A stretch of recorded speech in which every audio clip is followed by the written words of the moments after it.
Hello and welcome to this latest edition of the Under Centre podcast. Of course, Dara Mar, your host here. Delighted to be joined as always by Fionn Malloy. Fionn, how's the body after the weekend?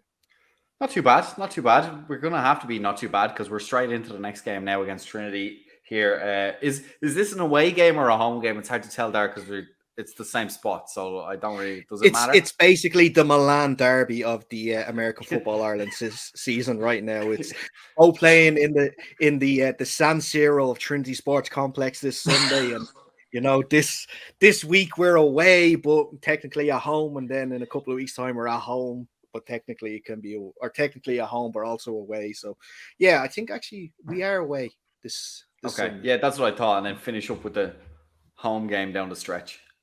Yeah, it just means we have to wear the white jerseys for another week. That's all. I don't know. Coach likes those white jerseys. We might end up wearing them both times. Well, one of them got torn to bits on Sunday. That's true, yeah. But we are not the only ones to have a short turnaround. The South Dublin Panthers also have a short turnaround this week because they played the Knights last week, and now they have Craigavon this week. And on with us to chat about both games and look at the Panthers season as a whole. First of all, we're delighted to welcome back Finn Kearns onto the show. Finn, how are you, sir? I'm not too bad now. Thanks for having me again. Getting more comfortable every time I do it. No problem at all. Little disappointed that you didn't give us the call when you were coming back to play in Ireland this season, because there was a spot on the Pirates available to you. But, we'll look past that.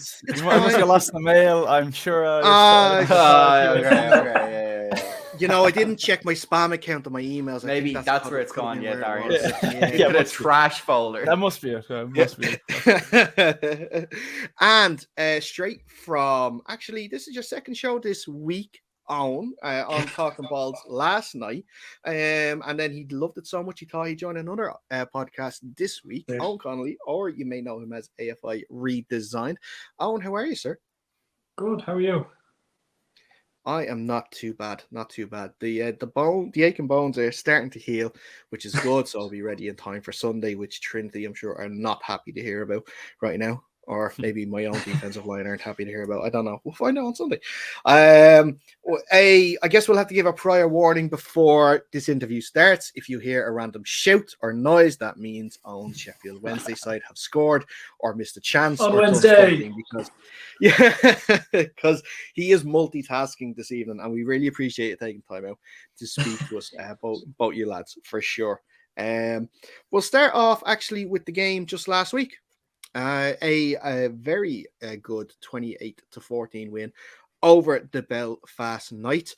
Actually, also in the Trinity Sports Grounds, we're going to be playing this Sunday. So before we get into the game, I have to ask, did you leave the pitch in rag order, or are we going to get some sort of game now on Sunday? Yeah, funny you mentioned that. We actually didn't play on I'm assuming you play on the rugby pitch, is this the one down the black pitch? Yeah. We actually, because they were worried about it getting waterlogged this weekend, so we actually played on the GAA pitch, just kind of everyone shooting the one way, which is a weird experience. But like once you kind of didn't really impact the game too much, but it was a bit weird at the beginning, getting used to it anyway. So hopefully the pitch is in great condition for you guys. But me and Dara refed one of those games in the Vipers against who was it, Dara? Against UL Vikings. And it just takes a bit of orientation, having to set back up and turn everybody around, but it works pretty smoothly. I didn't find it too bad. Honestly, it's probably more of a pain for you being refs that you have to keep track of where the ball is every time and keep bringing it. That's true. I didn't. It was a pain for me doing the socials, trying to figure out when the first quarter ended so I could put up the post. It actually wasn't too bad. The worst part that we were lucky that we had the comms. I think Steve was the white cap that day, so he had the comms with him, so we were able to talk to each other and say, right, ball on the 14, ball on the after a kickoff or anything like that. The big issue I had, and I think Fionn agrees with me, was their line markings were in red, so it was awful to keep a track of. Pretty difficult. I get the thing, the Vipers there in red, they want to do red, try and keep it. I know, but it's no like Antrim Jets pitch marking what they're doing, but it was tough at times. That could be a learning lesson. You never know. They might have agreed. That's it. But look, listen. Yeah. So let's talk about the game in general, because it's been a I'm not going to say surprising, but a lot of people had put the Panthers down this year, obviously with numbers and stories of, coaches leaving and everything like that. And obviously it started with a loss, but I remember I was at that game against the Admirals in your first game, and played extremely well in that game, and obviously it was very close right up until the end, until the Admiral sort of pulled away a little bit. Then you go and you beat the Minotaurs a couple of weeks later, and then obviously it was that loss against the Rebels, but everybody is losing to the Rebels this season, so it's nothing against the team if you lose that game. And then now last Sunday to make it 2-2. How have you felt, Finn? I'll start with you first. How have you felt the season has gone overall so far? Well, yeah, like you said, there's a lot of experts in Ireland who like to paint a narrative that we were going to be terrible coming into this, but I think even though there's low numbers to the Panthers this year, it's actually a very good quality of player that's there, and their base that's still around is still very strong. So I think everyone who was part of the team knew that there was the fundamentals to be a really good football team this year. In terms of performances, I think we're probably at the level we want to be at this point in the season. I think every game, bar the Rebels game, we've been getting better, consistently kind of improving on the things we're focusing on the week prior. We actually execute them well, then we find the next thing we need to fix. So I'm actually fairly happy with how the season's going overall. And we're here to peak. Like every team, if your goal is to be really good week 1 or week 2, what are you doing? Your goal should be you're getting really good Shamrock Bowl week. And that's the mission that we're on. We're trying to get better every single week so that we peak right coming into a playoff push. And as of right now, we're still on schedule. But obviously there's a few more games to go. But yeah, definitely very happy with the commitment that the boys have made and the level of improvement that everyone's making.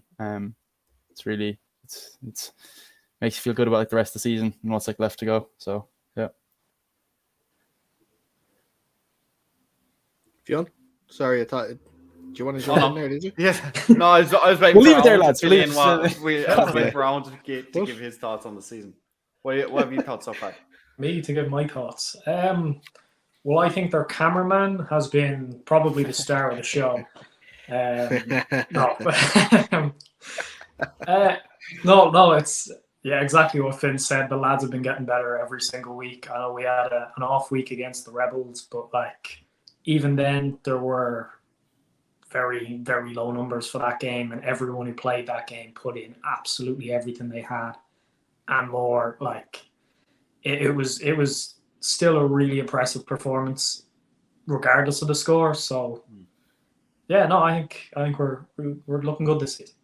And Finn, we were talking a little bit off air before we started recording that there was a little bit, you guys considered that a little bit of a playoff game there, Sunday just gone. And I guess you're also suggesting that given the playoff race, and we had talked about, obviously the Admirals got off to a very hot start and the Rebels have been very strong this season. So it's getting tight there for the last couple of spots in the playoff. Both yourselves and the Trojans probably in the driving seat at the moment, and you've got them on the schedule coming up. Is that going to be a big pivotal game for you guys? Is that something you guys have marked on the calendar? I think 100%. Obviously, we have to for right now, we're just thinking about Craigavon. It's the next game. That's the important one. But look, if you have any sort of brain, you can clearly see that for both us and Belfast, that game up in Harlequins or FC or wherever it's going to be is essentially a quarterfinal. Because the winner is going to go to is going to take that 4th place spot, no matter how you cut it. I was just saying to you, is that we could beat Craigavon, we could beat UCD, and we could beat Cork. And if we lose to the Trojans, we won't make the playoffs. So as long as we take care of business this weekend, that Trojans game is essentially a quarterfinal for us, and it is for them too. So that head-to-head and that tiebreaker is going to be key for the season for whichever team can pull it out in the end. Yeah, and just looking here at the standings, obviously for anyone that's not aware, that both teams on 4 points, and I think something that's going to come into it as well is the point differential at the moment. Obviously, Belfast have a +3 differential with yourselves with the -46. Obviously, mostly just down. That doesn't matter though, does it? Does it, or is it head to head? It's head to head. It's first. Difference. No, it's points difference. It's a bizarre system. They don't take into account head-to-head or win percentage. So a team with 2 losses and 3 wins, but a better points difference, is considered better than a team that 3 losses. Who did like the league confirm that with you? Yeah. When I was making my we're graphics, basing it off points difference. Yeah. And the Trojans get to play the Craigavon twice. Yeah, they did only score 7 Hold on, this is points fucking on horseshit. I'm just hearing this for the first time now.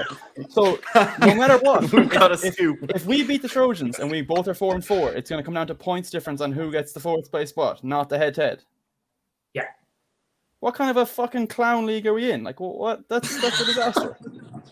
That's how it's done. Based on, even though we beat them 1-on-1 and we have the same record, they get to go ahead of us because they beat the shit out of Craigavon twice. Well, they actually didn't. They didn't. Yeah, they only got 7 points on them last time. So that's ridiculous, though. That's how the league is done. Yeah, this year anyway. Yep. Oh, that's a disaster. All right, I didn't know that, to be honest. I thought it was like head-to-head matchup that actually mattered. I didn't know points was what actually counted. Well, look, I think you're right, Finn. That makes the most sense to me. You want the most competition. Who's the better team? Who won the game that they played between each other? And if it's 2 games, you add the aggregate. Like what? Yeah, what and are you talking as about? you said, especially when we're not all playing the same schedule, or at least the guys in the Premier Division aren't playing the same schedule. It seems a little bit biased if you end up with a slightly easier schedule, especially when there's such an obvious alternative in that head-to-head competition, given that most people will play each other once. So yeah, I think I have to say I'm with you there. I don't really. In every other actual league, it's done by head-to-head, and if you play the team twice, you just add this. It's like an away leg of a soccer match. Like you just play home and away, and you add the scores together, and then with the combined higher score is the winner of the head-to-head. If you tie, you go 1-1. So like AFI or whatever, like fucking fix your league, man. That's definitely something to bring up over the off season. I have to say that's horrendous. I actually didn't even consider that being a possibility. That's ridiculous. But anyway, you learn something new every day. Something with AFI will disappoint you every fucking day. Well, look, there we go. This bombshell exclusive now on the Centre podcast, and this is where we were. There's plenty more to come. I'll tell you how fucking few people deserve to get called out. I can already see the messages from Aidan Maguire coming through here now. We're lucky this isn't the live show. Yeah. If this stream goes down, we know exactly what's happened. Well, look, it's not as if we're going to edit any of this anyway. It's all Absolutely going out not. is, so don't worry about that.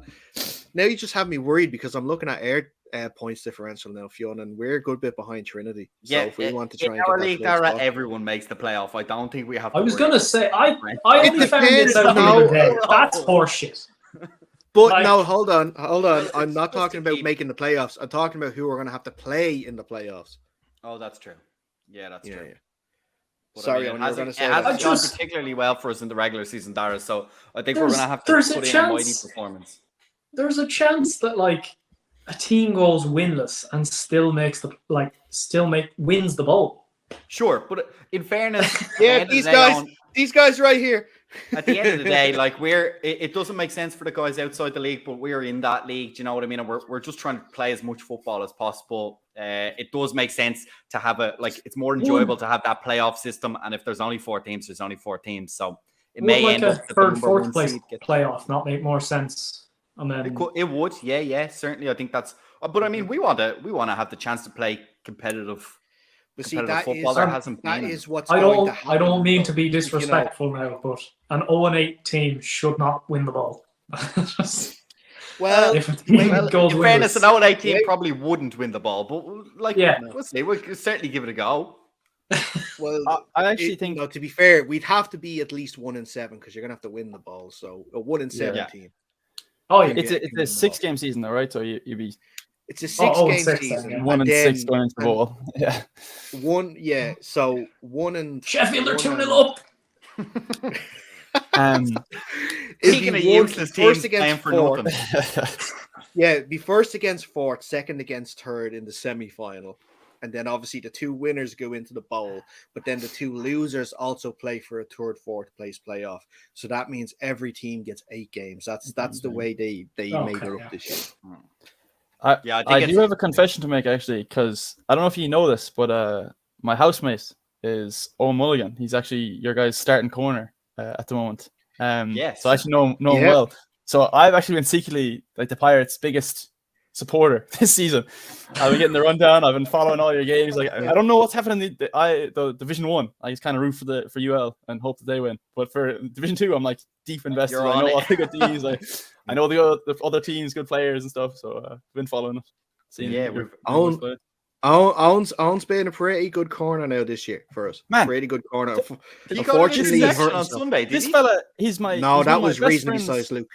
He's one of my best friends from primary school, right? And I told him this year, I was like, I live with him. So I was like, I'm joining the Panthers. You should too. We need players. We have no players. He's like, no, man, join the Pirates. Like, you absolute traitor scumbag. Like, he definitely should have joined the Panthers with me, but like, no, he decided to play with you guys instead. So I don't know what you guys are bribing him with. Hold on, why didn't you join the Pirates with him? Why did you join the Pirates with him? I mean, like, again, he has no good answer for that, Darren. No, he doesn't.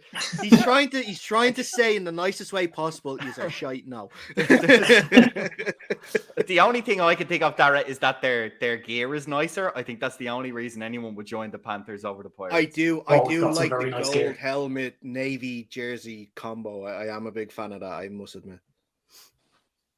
I am a big fan of that. But look, we went completely off track there with putting the bombshell on Finn there about how the league's going to work, and then talking about his housemate who chose the right team in the end to play for, and then so let's move it over to a little bit about AFI Redesigned though.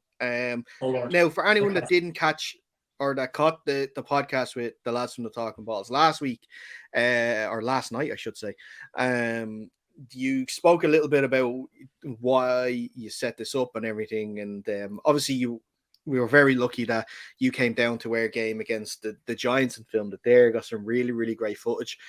Not so thrilled that your play of the week was me trying to chase down a quarterback that I couldn't catch. But we'll live with that anyway. And I know you tried to get a different play where there was another play that I was thinking about using, and you can just hear one of the Pirates players. I don't know who it was, but somebody just turned to me after they missed the tackle and went, "Delete that, delete that." Are you sure it wasn't me? We're always it could have been always you, got a PR guy. We've always got a PR guy around somewhere making sure.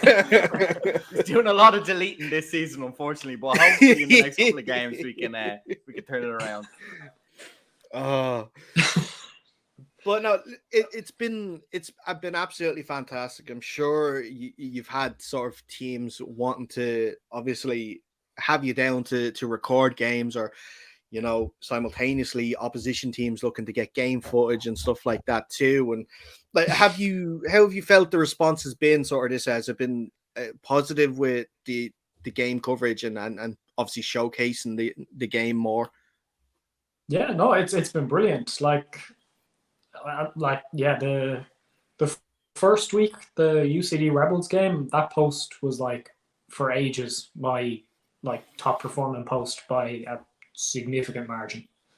And all the game of the week ones have done well. I mean, I know when I go and do a Division 1 or a Division 2 game, they do kind of not get as many views, especially if I forget to post them for 2 weeks, which is sorry to Trinity and the Eagles for that, but they've been doing really well. The only kind of negative feedback I was getting was about the robot commentator woman that I had. So she's got the sack. She was handling her P45 there, and we're sort of changing the format now. We're trying to do 2 cameras at games. It might not be as frequent because nobody wants to see, other than us, obviously, nobody wants to see 8 Panthers games. I'm not doing all the Panthers. I'm trying to do some more kind of Division 1, Division 2, make sure everybody kind of gets a fair shot at it, and give as many teams a go as I can, but also try and keep them the exciting and important games. So, it's been really positive. Yeah, and we spoke a little, outside of the show here a little bit about it too, and the changes that you've made, starting with the most recent video too, which I have to say the sort of score graphics and everything you do, sort of going off the Fox way of doing NFL stuff, is a really, really good touch. I love that. That was I have to give all credit to that to my dad. He did that himself. Now he comes along and does the second camera for me, so big shout out to him. Oh, brilliant. Well, shout out to Onstad on the fantastic graphics and the fact that he's an extra cameraman now as well. So is it a little tough to tell him, you did shite recording that shot, you need to do better, or you sort of just let it slide under the car? His recording's better than mine.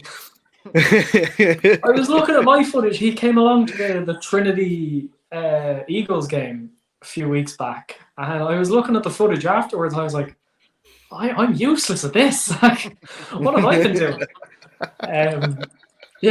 He's kind of been doing them like more zoomed in, because his phone has a better camera than mine does. So he does them more zoomed in and still gets as high a quality image. So his looks a lot better. And he's got a steadier hand as well. I need like a little selfie stick thing to lay off make sure I do it properly. Well, I have to say, it's been really cool to see, and it's part of this wave that we've had with the podcast. As much as Finn has his reservations about some of them and their analytical prowess, but it's been cool to see a kind of a community and an ecosystem build around the league a little bit. And I think you guys in the AFI Redesigns are playing a great part. As like you said, look. The best football has been played in the Premier Division. I don't think anyone denies that. But I think what's really, really good is getting just a little bit of even just brand recognition, or some of the names to come out of Division 1 and Division 2. Because as you mentioned, Finn, even just knowing a guy, like having your roommate and your buddy there playing for the Pirates, all of a sudden it gives you a reason to even have a look at the score or keep track of what's going on. And I think the more people we have and the more interest we have of the league as a whole, like I think it's going to feel more cohesive. And the football is going to benefit from that, right? As people see the product, whether it's the athletes, of course, might tend to rise towards the top, but I think that the sport itself can grow all the way from the bottom up, and you're helping a lot, I think, by showcasing the teams throughout the league. Yeah, that's the goal, is just get as many teams on as I can. Like, look, I don't drive. I live in the middle of nowhere. Like, I'm like North Kildare, so I am limited as to where I can go. So some teams will be on multiple times, but we're trying to get on as many teams as we can. Just kind of advertise as many of them, because we all just kind of want the sport to grow and become more competitive as a result. So. Yeah. Could I just say one thing on your point there, Fionn? And I absolutely agree. That, like, one of the main things that I think all of you, Owen, yourself, the two boys, like your podcast, and even the Talking Balls lads, unfortunately, one thing I think y'all are doing a great job of is like just getting the fact that football is played in Ireland at like a fairly high level is like getting it out to public and getting people to see that. But also, like, especially Owen yourself, like, having video footage of a game and being able to show like, oh, this is such and such team, they play in this league, whatever, and then showing to the public. I think like there's such value in that like just seeing people, and if someone on social media scrolling, they might say, hey, like this guy looks just like me and he plays football. I've always had an interest in it. Yeah. I didn't know there's football here. Now I see it, and like it just breaks that barrier of like, oh, I wouldn't be interested in that now. It seems very rough. Like, but then you see it on Instagram, you're like, oh, I could probably do that, and like these guys seem like nice people, and like I just think there's something there that like breaking that barrier and like actually showing people football being played here. It just means that like so many more people are gonna be interested in like just getting eyes on football here. It just like takes away this like, I don't know, hesitancy for people to actually join, because you hear so many stories of people being like, oh, I got the game, and then I realized that there was actually football being played in Ireland. Like they don't even know. But now we're like, with what you guys are doing, like you're really showing that like it's out there. more people are going to find it because of it. And again, you're just like breaking down that barrier, like being intimidated or something, that like it just makes it easier for people to make the next step and actually show up at a train. So like props to you all. So yeah. Good job. And it doesn't matter what league you play in or what team you play in. Like, it's always cool to be on somebody's highlight reel. Do you know what I mean? A little clip of the game, and for your play to make it in there, that's always cool, and it's always an extra little thing that you don't get in. And look, we're still a small country, and the league is growing. So, like you said, Finn, it just all feeds into itself, and it's gonna breed participation, and participation breeds growth and quality, and all the other stuff that comes with it. And I don't want to take credit for, you know, the improvement in the football, but there are guys who are starting to make huge plays and then pointing at the camera. And on, I make a play. Well, we better keep that down. The AFI don't like celebrating or trash talk or any kind of showing emotion on a pitch. So that might be added into the subclause now coming into next season. Forget about your head-to-head fairness. We just don't want lads celebrating touchdowns. That's a step too far. That's where they draw the line. Yeah. Jeez, God forbid when people get sacks as well. You got to stand up straight away and get back into the play. Like, no, you can't celebrate. I think there was one of our lads, Fiona. I don't know if you saw Bren on Sunday. He got a sack against against the Eagles, and he like leapt up. He got pulled up, and he's a big lad now. He's a big guy, big tall guy. He leapt up. He went about maybe 3-4 feet in the air when he leapt up to celebrate the sack. And I saw the referee start to pull the hand down for that flag, and he was thinking about it. And he's just happy he got a sack. Like, he's just happy he just made a tackle in the backfield to help the team. Why is this a flaggable offense? Why is this a big no-no in the league? Yeah. Let the guy enjoy his moment. Look, I think it comes down as well. Look, there's plenty of teams that are 40 points up that I've seen, especially during the reffing games, that all of a sudden become very chirpy, that they're not the same chirpiness when it's 0-0 or 7-0 at the start. And I think that's kind of what the league is trying to make sure it doesn't happen too much, is lads getting a little too big for their boots at the end of a game, and frustrations boiling over maybe. Yeah, that's true. But yeah, let's move on. There was a part that we want to speak about, and this is it's obviously been great fun so far, and having the chat with you lads. But we'd have to talk about a few serious matters now in this one, and I want to go back to your game against the Rebels a couple of weeks back. Obviously, it was a dominant win for the Rebels, but the sort of story of that game wasn't the game itself. It was what was happening around the game, outside of the game, and obviously, Eoghan, unfortunately, yourself and your team were part of the people in the line of fire in that. And can you take us back to that day and sort of, you know, we've heard rumors of what has happened and everything like that, and can you take us back to that day and sort of what was sort of going on that sort of led to the incident? And then if you want to talk about the incident yourself, you can. That's absolutely fine. Or if you don't want to, that's grand. But if you can sort of describe what happened that day. Yeah. So yeah, we were what, like 15 players on the field. There was me standing there, me high vis with the camera. Just, you know, the players are out there surviving. I'm just trying to take a few photos and videos for the lads. And then over the pitch the Rebels play on for most of the year is kind of down the back of the rugby club. And there's only one sideline the fans can kind of stand on. So like a bit of a hill, and there were, you know, plenty of people standing there, Panthers and Rebels, but, you know, mostly Rebels because they're a huge team. And we were just kind of, I know I was just kind of taking photos or whatever, and then we could kind of hear in between one of the plays, somebody started shouting at one of our DNs that he was shite, and he sucks, I think was the way he was phrasing it, and he was bringing up the Dublin Dragons, and he was calling us the Dragons rather than the Panthers. So you know, most of us kind of just ignored him and kind of, it's just he's been up in the bar down the other end and had one too many, and he's just causing a bit of trouble. And the refs went over and they said, look, you're getting a warning for this. If this keeps happening, he's picking players out, because he pointed out the number of the player that he was telling sucked. And yeah, the refs kind of said, look, can't happen, deal with it now, or we'll have to give you a penalty.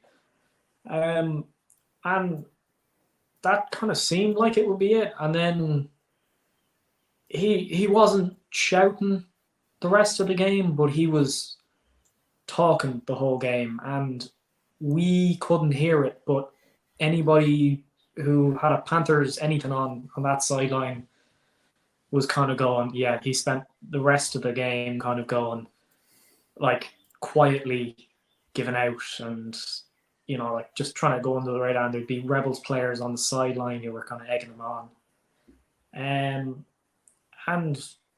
look, it wasn't ideal, but it wasn't the end of the world. And then day after, I was looking in the comment section of the Rebels post, and there was a person who had gone down. It was the first ever game they'd gone to, and they were saying they had to leave after 10 minutes because they were, they just didn't want to deal with this drunk guy shouting at them the whole time. Like, he just left a bad taste in his mouth, and he left. And with that and the incident with myself, I kind of felt it had crossed a line that just it went against, like, my whole thing has been just promoting the league, promoting the sport, and it went against all of that. And I just kind of felt I had to say something, because I'm on a crutch, or was on a crutch that day.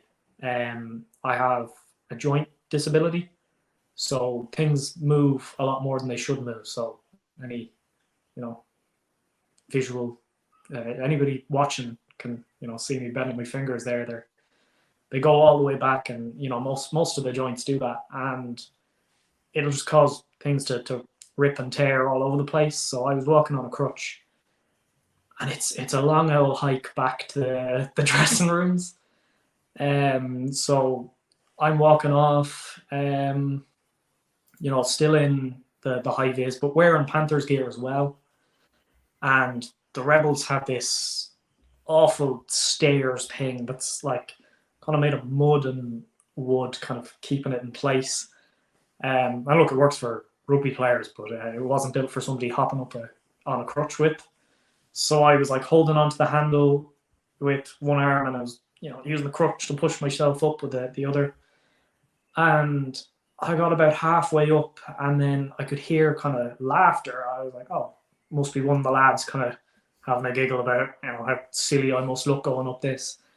And I looked up, and on the balcony of the clubhouse, there's that same fan just looking at me laughing. And I kind of gave him a bit of a puzzled look, because it's all right when it's one of your own players who knows kind of the situation. I was kind of, why is he just laughing at me trying to get up the stairs?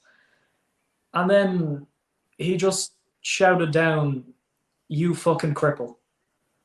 And I was kind of sitting there, oh, for fuck's sake, like, this is, like, I'm just here to take photos of the game, man. Please leave me alone. And he just continued laughing, and I just walked away, well, not walked away, hobbled away. And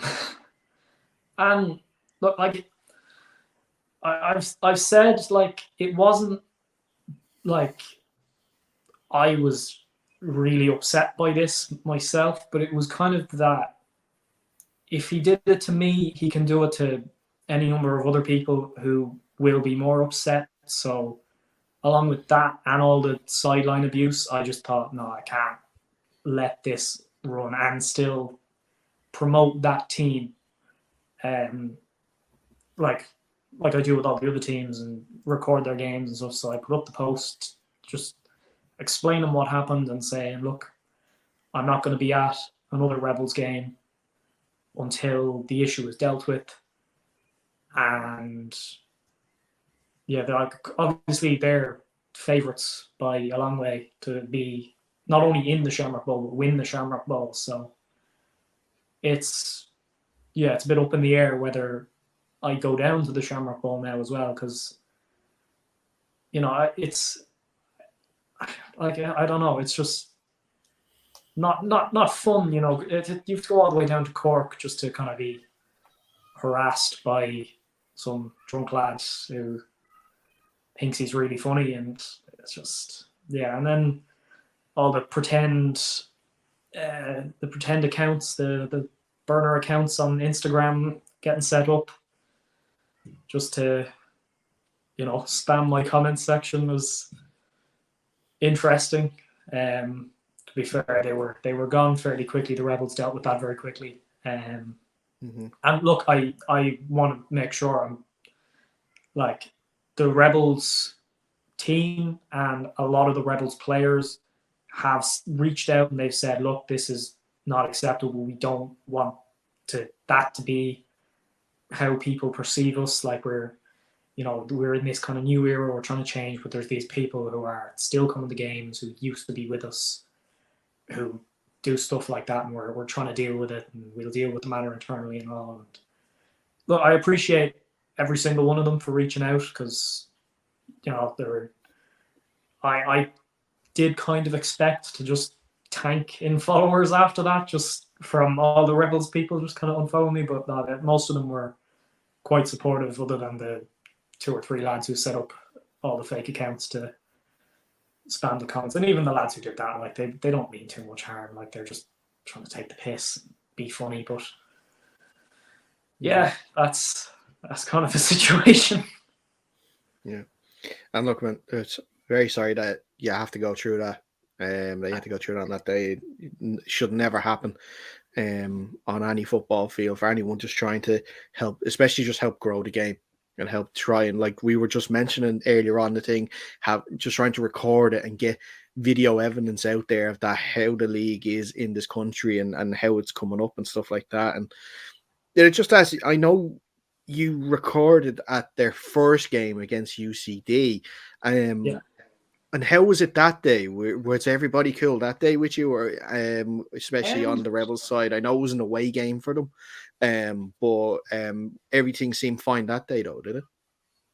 Yeah, the only kind of little issue I had was the Rebels sideline had asked the referee for me to not stand on their sideline because they didn't want me recording like what their coaches were saying, which is, I think because it was the first week and nobody kind of knew really what the whole game of the week thing was supposed to be, that was just, them being cautious about it, which is fine. But that was the only kind of issue I had. Like, there's a number of players on that team that have played for us and that have nothing but respect for, and like just I was at the game and I was shaking hands and with them. But yeah, it was just, I think what was said to me was the person who was on the sideline, doing all the shouting and the abusing,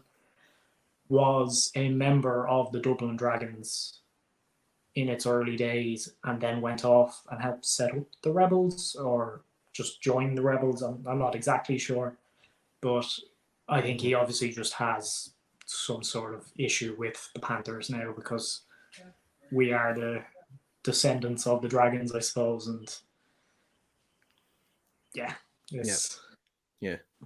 And like that, it's in any sort of positive light we can sort of put it in. I'm not trying to purposely make it in a positive light, obviously, because it was a not a good day, and it was a terrible thing, especially to happen to you, but it wasn't personally sort of directed at you guys. It seems as though this person in question, it's more of a team thing, if that's what you're saying. It was a Dragon sort of Rebels sort of I think thing. he just wanted to kind of piss off as many people on the team as he could, kind of thing. I'd say he was shouting at a few of the lads while they were on their way up the stairs. I just happened to be on a crutch, so he came out with that. But you know, that's a step too far from you suck. And this is the thing as well that I want to ask too, because yourself and the AFI or the IAF, whatever they're called now, memes page, they made a conscious decision to sort of promote that what was happening on that day, to try and make sure that there was some consequences to the action. And look, fair play to yourself and the guys that run that page over there, that they did do that. And I think it's right that this sort of stuff is called out and it wasn't swept under the carpet. Obviously, the Rebels came out with a statement after, I think it was the Monday or Tuesday after the game, addressing it. We as a show reached out to the Rebels as well in preparation for this interview. We wanted to see if they wanted to say anything more. We got a short statement from them. They just said the league conducted an investigation. As a club, we stand by our constitution and by our statement following the incident. It has been dealt with internally. We have also reached out to the league. Unfortunately, we haven't heard anything back just yet. If the league do get back to us after this video is released, we will release that statement and put it on our social medias. But have you been sort of satisfied? I know you mentioned that you've been in contact with the Rebels. They have told you that it's been that they were investigating. You have been in contact with the league yourself, Eoghan, as well, and obviously with these new statements as well. Are you sort of happy with the sort of investigation and how this has been dealt with? I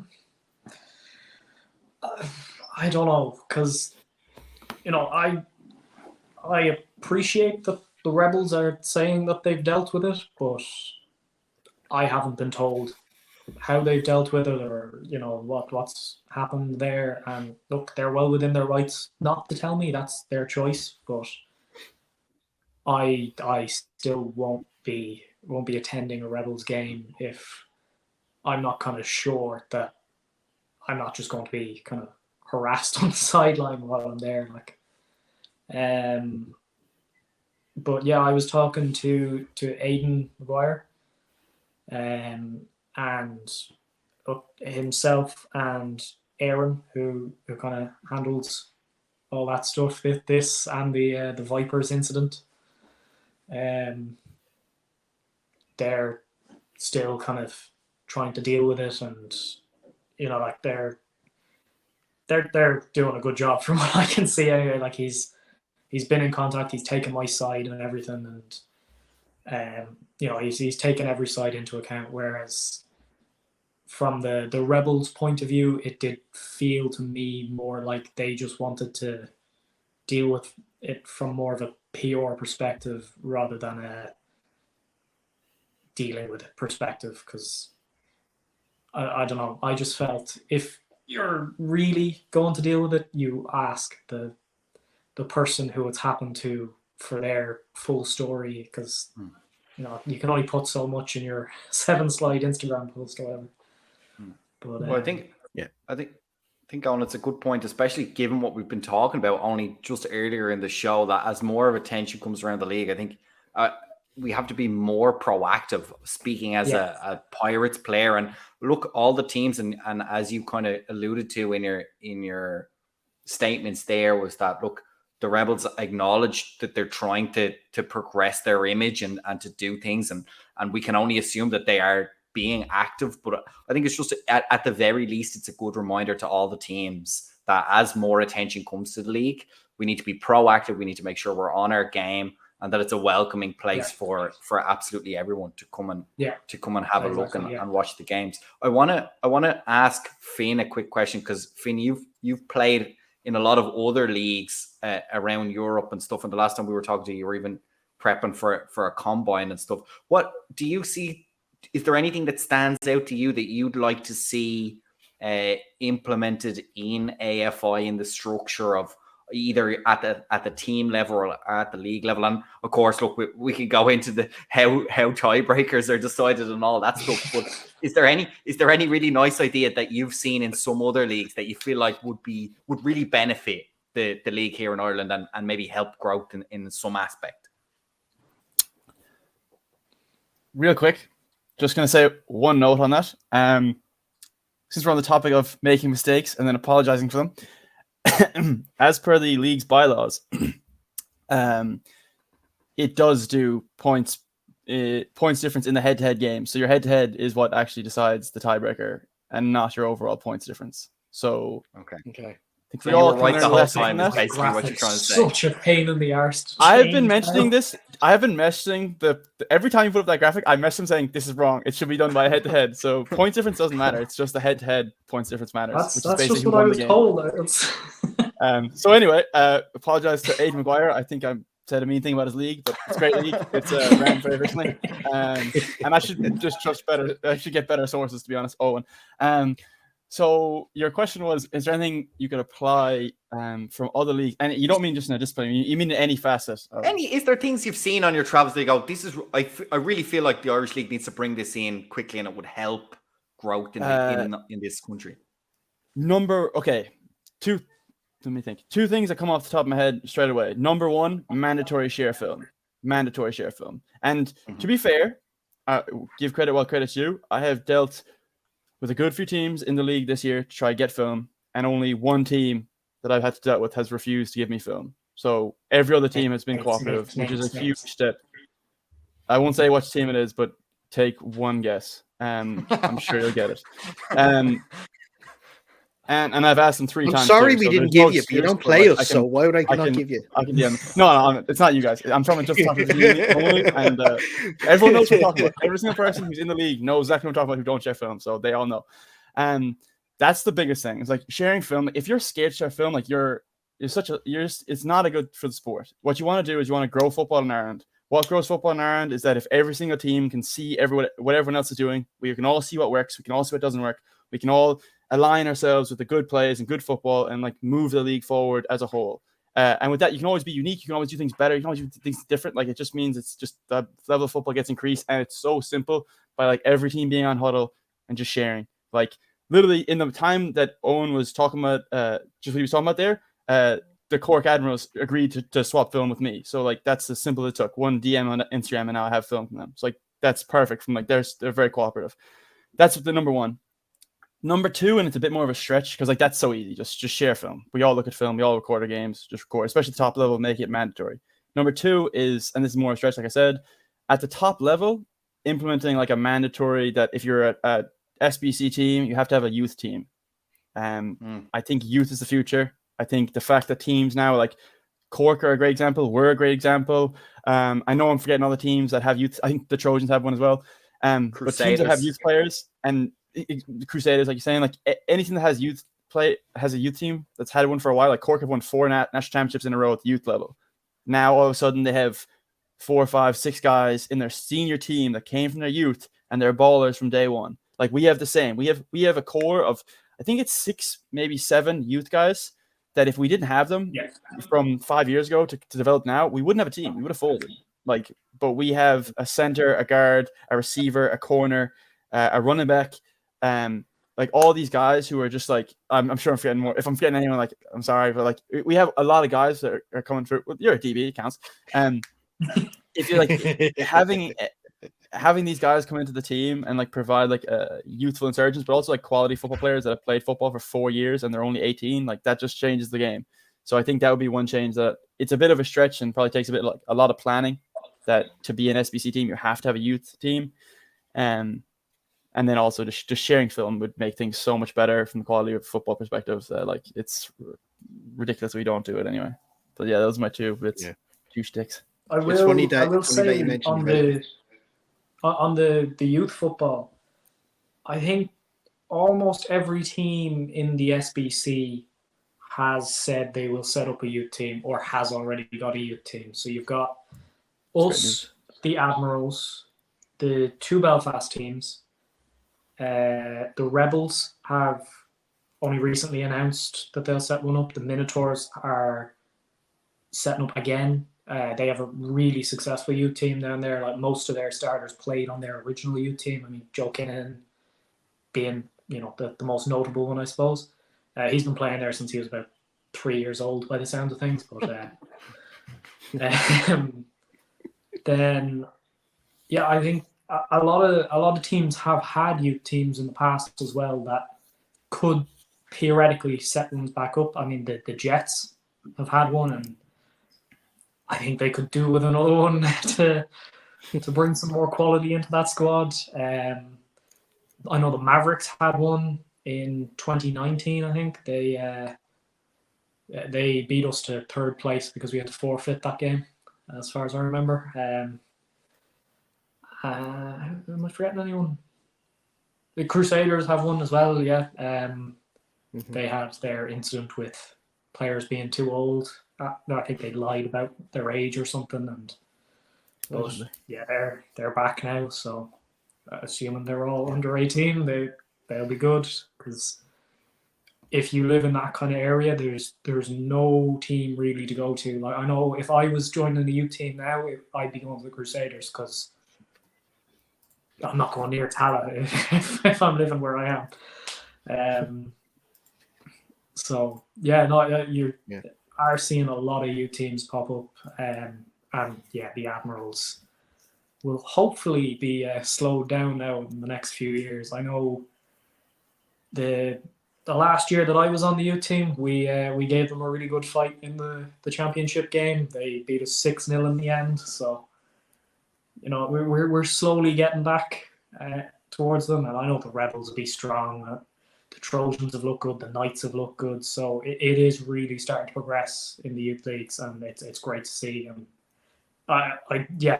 what Finn said is it should be mandatory. I think the Cowboys and UCD are the only teams that haven't committed to one in the Premier Division, and I don't know how UCD I don't think they can. To be honest, I don't think they really can. I know I said this to somebody, and they said, well, they do have under 18 soccer teams. Like, they've got their team that plays in the League of Ireland, and they've got loads of I think it goes down to under 14. So yeah, it is much better funded over there for the football. But if they worked it out with the football, I'm sure there is something they could do. But yeah, between them and UL and Trinity, they're kind of the only three teams that I'd give a complete pass to for having a youth team. You're right. You're totally right about the youth team. You have to do shout out. I know Finn, you said it as well, but your centre Robert Marr helps out with the show here as well. He goes under the radar. He doesn't like the spotlight, so I have to give him a shout out. He does help out with some stuff on the show. Obviously came from your youth team, and he's playing now at the moment. Playing very well. Also, playing very well. A few times I've seen, he has played very well.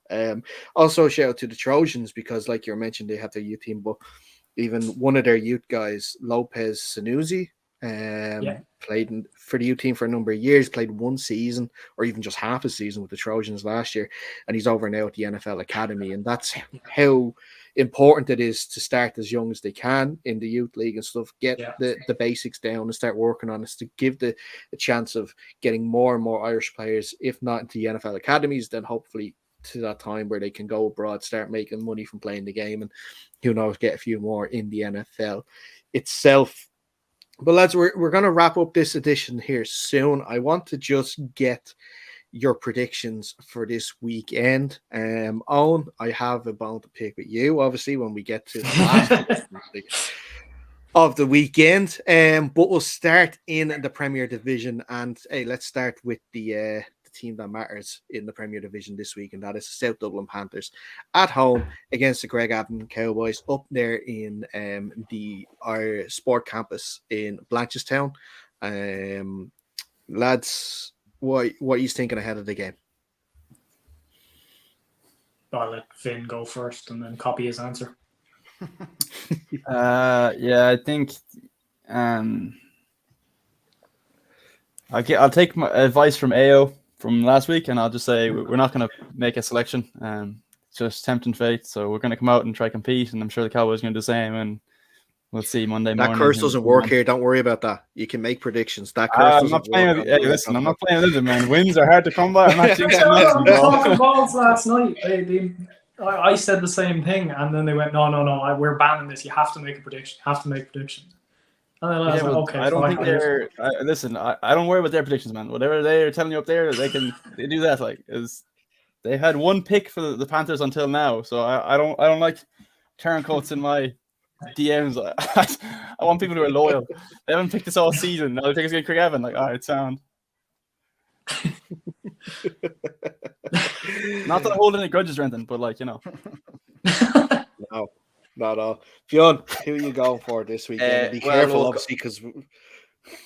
Yeah, I'll say it if the lads won't say it. And look, the Pirates are a little bit in the same boat, so we're allowed to say this. But Craigavon are the whipping boys of the Premier Division at the moment.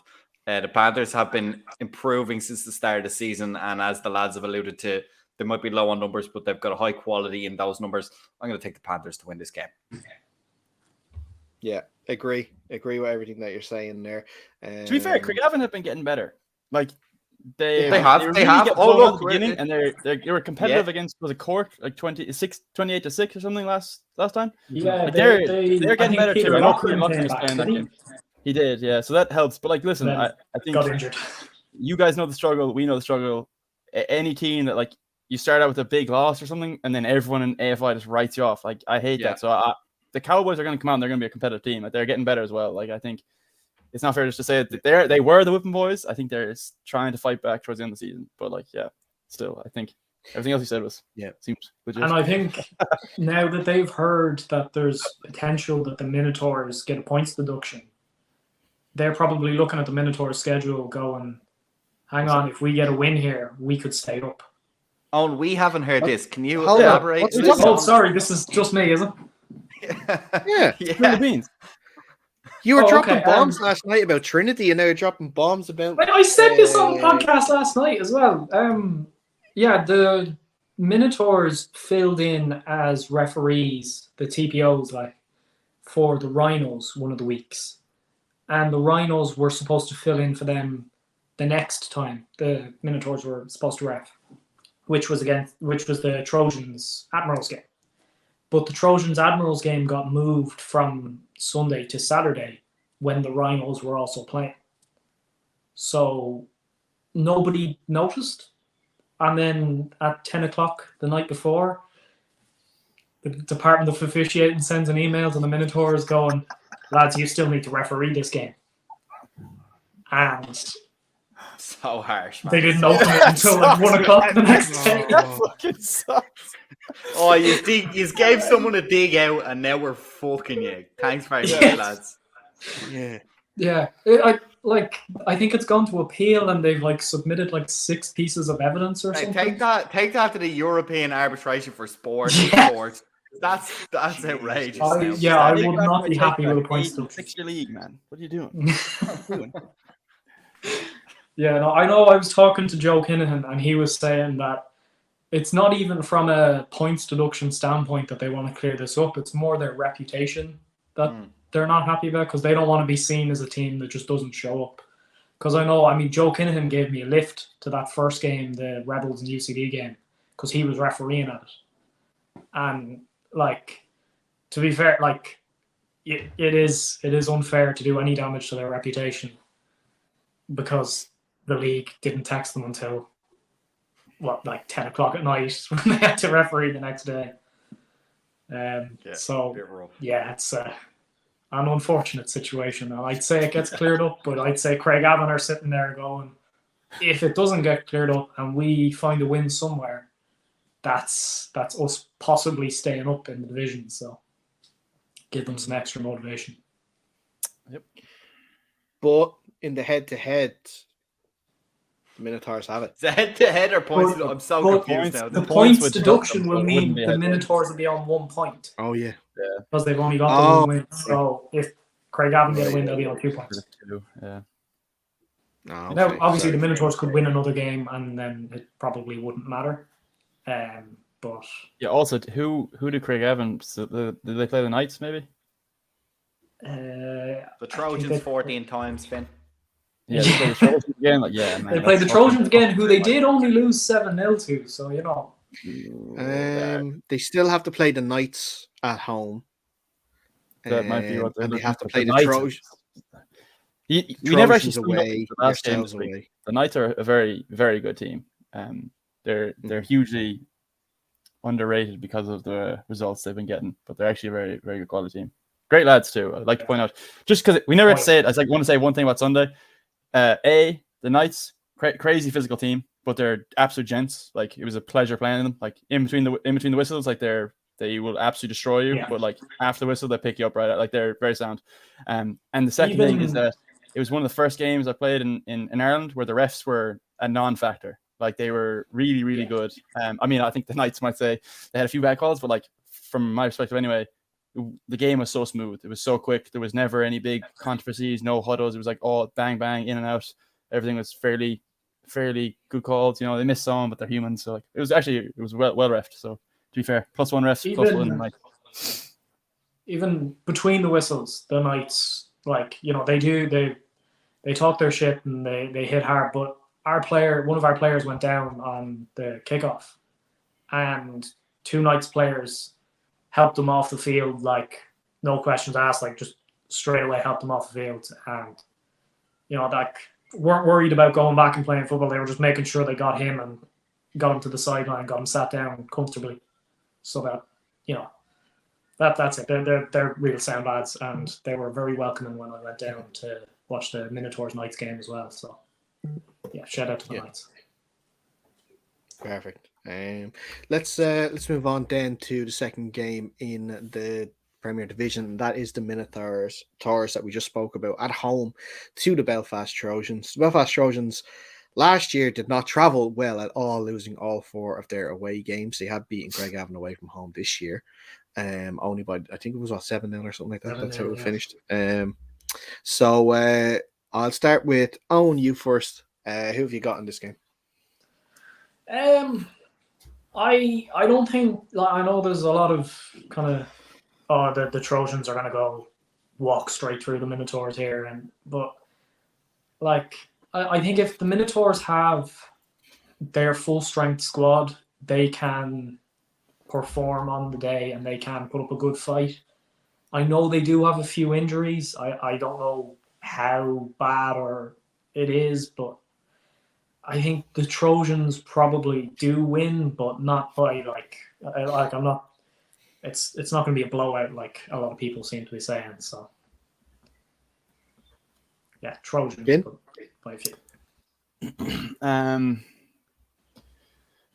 I like Westmeath, but I think the Trojans are going to win. I think they actually do a bit of damage. I think up front is where the big difference is. I think the O line of the Trojans is pretty good. Like, they're very well coached, and I think they're also kind of on that like upward trend of they've had like a rough start to the beginning of the year, so they might have got kind of a bad rep or a bad stick from people just from looking at the result. But I think they're actually getting better every week.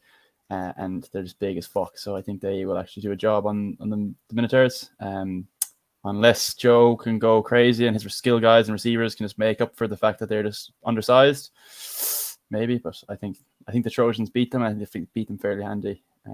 Unfortunately, although I like the Westmeath guys, but that's just my prediction.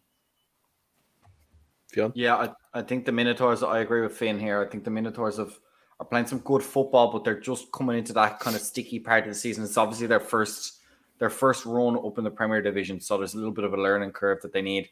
And I like the narrative, right? I like the narrative of the Trojans and the Panthers coming together to try and battle it out for that final playoff spot. I think that breeds competitive football throughout the season and that kind of push for the last playoff spot. So I think I'm going to take the Trojans here in this one. Okay.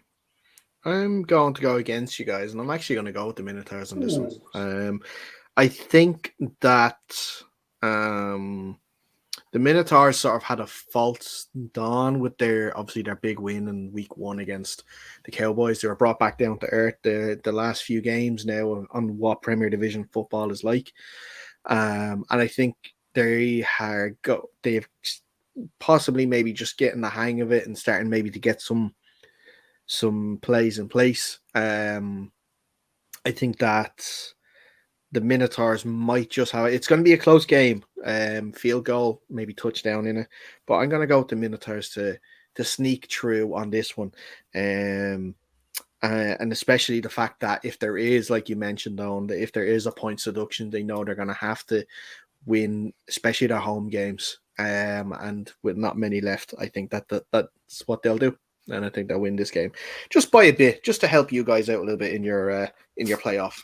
It actually doesn't help us at all, because if they lose or if they win, the Trojans still play Craigavon again, so they'll be on 3 wins playing us. So like it actually doesn't matter. But yeah, anyway, cheers, Dara. All right, you're welcome. Anytime. Well, look, let's move on to Division 1.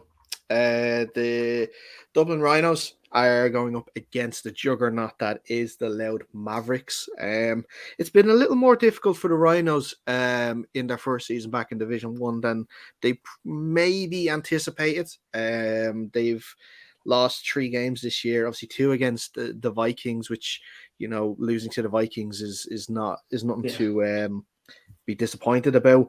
But then losing that close game against the Crusaders last week was definitely a tough one. The Mavericks are absolutely steamrolling any team that comes near them this year. Sort of similar to the regular season in Division 2 last year as well, but they have got more numbers this year to help them with the run in. So I think the Mavericks continue their run, and I think they're going to beat the Rhinos. I don't think it'd be a trouncing like they've had other teams the last few weeks. I do think the Rhinos are capable of putting up scores against them. But I think the Mavericks to win this game. Fiona, go with you on that one. Next one. You're on mute, buddy.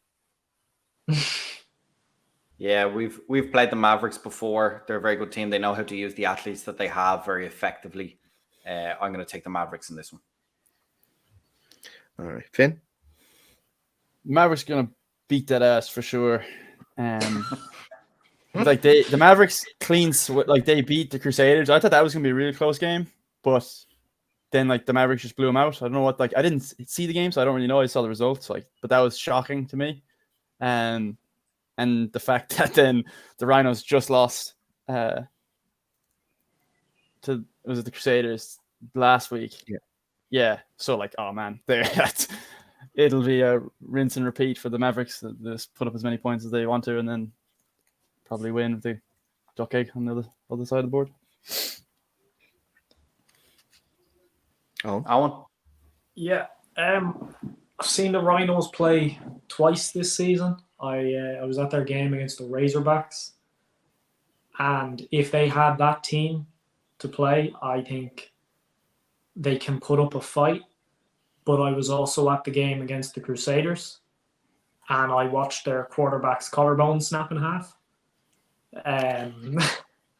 So they're currently without a quarterback and going against a team that doesn't seem to know how to concede points and seems to know how to score a whole lot of them.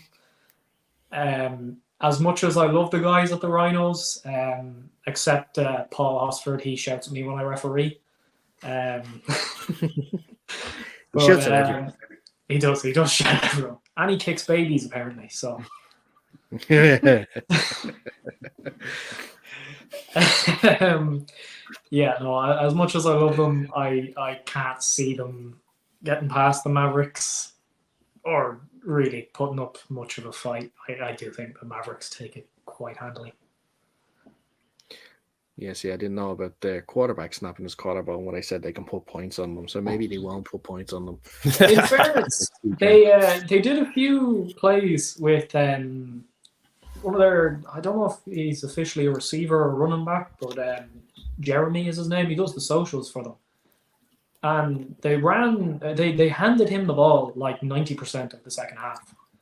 And once he got moving, he was very difficult to stop. So if they can get him going, they can get points on the board. But, you know, he can't play every snap of the game.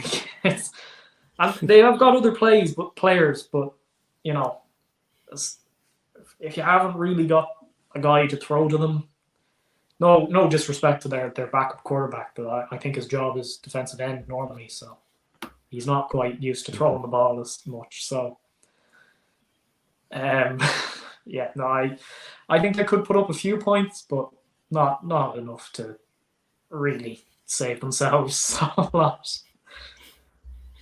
All right then. Well, let's get on to the most important game of the weekend, and that is Trinity against the North Dublin Pirates. Owen, I'm going to give you the opportunity to change your mind right here if you want to, and go against your other prediction on the Talking Balls podcast, and let me know who do you think is going to win. Right. Well, I've seen you both play, and you know you're both good teams, and I know Trinity are without a few players, or well, allegedly. I mean, they started commenting on the Talking Balls source. Trust me, bro. So maybe they're not without players, or maybe they're not folding, or maybe I don't know what's going on there. But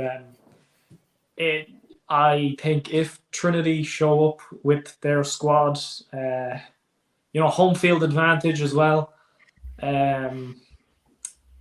I think they win, if that doesn't get me excommunicated from this podcast. It just might. We'll see what happens on Sunday. Finn, are you going with your friend to win? I know Owen's not playing, but this is what I've been. Yeah, he's been limping around the house all week. This has been my favorite. Like, I've been looking forward to this, right? I think you guys got very unlucky against, was it the Giants? That you like, I mean, 7-6. I heard the story of the game. That sounded like he just fucking, yeah. But like, sounded like he had the ball a lot and you just couldn't punch it in. And like, they fucking scored on like the first, like one of their first tries, and like that was it. So I think, I actually was going to say you guys are going to win ever since I heard the podcast that you guys did with the boys from Trinity. And your man was like, I play offensive line and I'm 5'9" and like 160 pounds. I was like, all right, like this doesn't add up. I think you guys are win. That's and now that they're losing players too, I think it's right around this part in the season when their team is going to fall apart as well. And I know you guys are doing back-to-backs, which isn't great because you didn't get a chance to train during the week.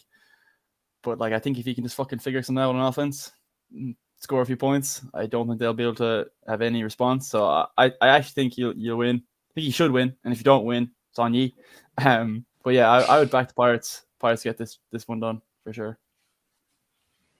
Yeah, I agree with Finn's analysis. I think the Pirates have been steadily improving. We've been becoming a lot more competitive. We just got to figure out how to put 4 quarters of good football together, which we haven't managed to do so far. And when their offense gets hot, keep it hot and punch it in. I think that's going to be the key. But I actually do like the matchups that we have against Trinity. I do think we're certainly going to benefit from some of the injuries that we do know about, chatting with the boys. That's definitely going to help us out. You can't deny that some of their top players are out injured. And of course we have our own injuries, but we've got plenty of talent still available. We've luckily been able to grow the squad quite a lot this season. So look, we're definitely got it marked. I think for we're due a win. We need a win. We definitely do not want to end this season without a win. So we're going to target this game and the next game, and definitely, I think they're our best shots so far. I mean, it's the last games left, so there's not much in-depth analysis into that. But yeah, I like the Pirates in this one. I think we can do it, and I'm going to put us down, obviously, Pirates to win. Mm-hmm. Yeah.